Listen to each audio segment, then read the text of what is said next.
Hello and welcome to the fourth lecture of this lecture series on IC01 Principles of Insurance. We are dealing with chapter 1 titled Risk Management. Now in this lecture we will be dealing with loss reduction techniques and risk management in respect of individuals. So there are broadly two kinds of risks. One is financial, the other one is physical risks. Now as regards financial risks exist as regards financial resources. Some of the reasons for financial risks could include fluctuations in stock market, exchange rate fluctuations, political disturbances. So in order to address these financial risks, there are various methods. One of the prominent methods is hedging. Hedging is basically the spreading of risk among different avenues that are unlikely to be affected in the same way by the costs of the financial risk. Now, as regards physical risks, there are various methods used especially by industrial establishments to reduce physical risks. These include early detection systems, automatic responses to dangerous situations through the use of instrumentation, and regular drills, which is commonly called as mock drills these days, to test the readiness of the people and the systems so as to meet the contingencies. Note that even if extraordinary systems are installed, but if they are not properly maintained and as a result they do not work properly, then there is virtually no use of installing those systems. Therefore, implementing and monitoring various risk management techniques must have the total involvement of all the personnel concerned with the operation. They must be trained in the techniques decided upon and must understand what the proposed actions are trying to achieve and the consequences of neglect. For example, a watchman at an oil storage depot may cause a major fire if he is smoking in the depot, although the watchman may be well aware that he is not supposed to smoke. Nevertheless, he hides in a corner where there is no camera to catch him in that breach. This shows that even though the personnel are well aware of the rules, they may not understand the objectives behind those rules and the consequences of flouting those rules. There are various strategies for reduction of losses.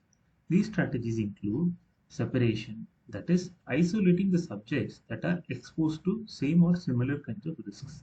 For example, we keep inventories in different places. Also, we commonly find these keep away from instructions, which are commonly found in gas cylinders, flammable materials, dangerous medicines, and commonly even where there are transformers that are installed, right? Electric transformers. Then we see carriers of goods that separate cargo which may ignite or contaminate if placed within certain proximity of something else. And duplication is also another method which involves keeping backup copies so that any loss will neither interrupt the business nor lead to irretrievable data. Then diversification is another method which involves spreading of risks across areas that may not be affected equally or at the same time. This diversification is possible in businesses as well as in investments. Now, there are certain risk financing techniques. These are retention and transfer. Other than insurance, you see, insurance is also a type of risk financing techniques. But other than insurance, the risk transfer techniques include the indemnity agreements where one party agrees to compensate another party for the losses that might be incurred. Indemnities are common when the risk is attributable to the behavior of the indemnifying party. Then hedging we already saw. Now implementing and monitoring of risk management techniques is also important as we had dealt with in the previous slide. The choice of alternatives of risk management should focus on the consequences or impact on others. For example, it is wrong to discharge effluents into a river in order to avoid risk in one's premises. Likewise, when products are found to be defective, producers usually resort to unethical behavior by blaming others, such as bottlers, retailers, distributors, etc., or even competitors. But the proper method, or at least one of the proper methods of reacting to defective products, is to withdraw the entire product from the market until it is tested for safety and quality standards. Therefore, ethical considerations are as important as technical and financial considerations. Next, we deal with decision making or risk management. We see that studies have been carried out of the characteristics of various kinds of risks. These studies help in making appropriate decisions regarding the management of various risks that are identified. The techniques that are used to manage flood related risks may be different from techniques used to manage fire or burglary or machine breakdown risks. Therefore, it is important that those risks are studied in greater detail in the context of an organization or a particular activity. Even after the risk has been transferred to an insurance, there are still alternatives to be considered. For example, the extent of deductibles, layering, etc. Layering is an expression that is used in the insurance industry, denoting insurance programs that are arranged in layers, where each layers represent increasing liabilities. Now, each of these alternatives, that is deductibles, layering, etc., have different cost implications and also depend on the analysis of PML and MPL. PML and MPL are concepts which we saw in the last lecture. PML is probable maximum loss and MPL is maximum possible loss. Now, every insurer has a limit to its risk bearing capacity, and therefore the insurer cannot insure whatever risks that are offered by the market. Now, the capacity of the insurer is related to the capital reserves. Businesses that is beyond the insurer's capacity is managed through reinsurance arrangements. Let's take simplest example of an earthquake. Now, there are life insurance policies that are issued, right? Supposing if there is an earthquake that happens and where, say, like it happened in Nepal several years back, where thousands of people die at one go, then how will the insurer pay out the claims? So the insurer will virtually become bankrupt. So these are some aspects that the insurer must take care of. Now let's come to the topic of risk retention for individuals. Now, risk management as a subject of study evolved for the purpose of business enterprises.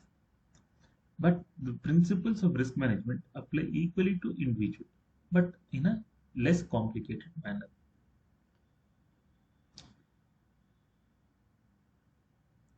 Take the example of a life of an individual.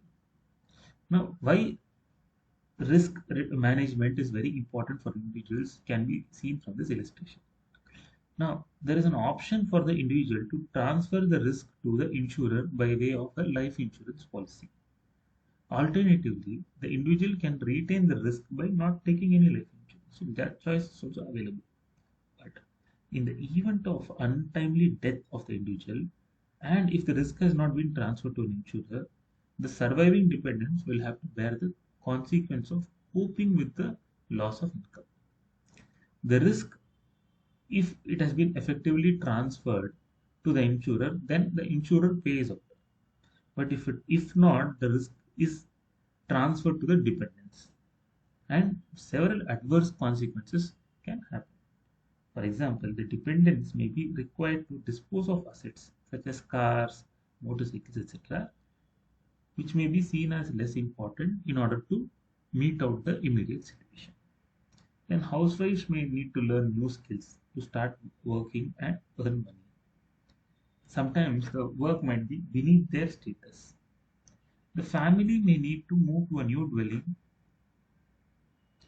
possibly reflecting their reduced status. Children may need to forego their education or study in schools where the fee to be paid might be far lesser.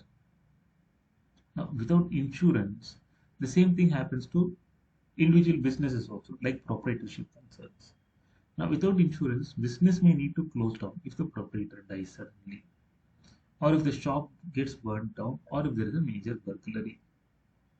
And the immediate problem would be to repay the debtors and financiers. So, when a house collapses, either due to poor construction or earthquake, families would be thrown out without any shelter.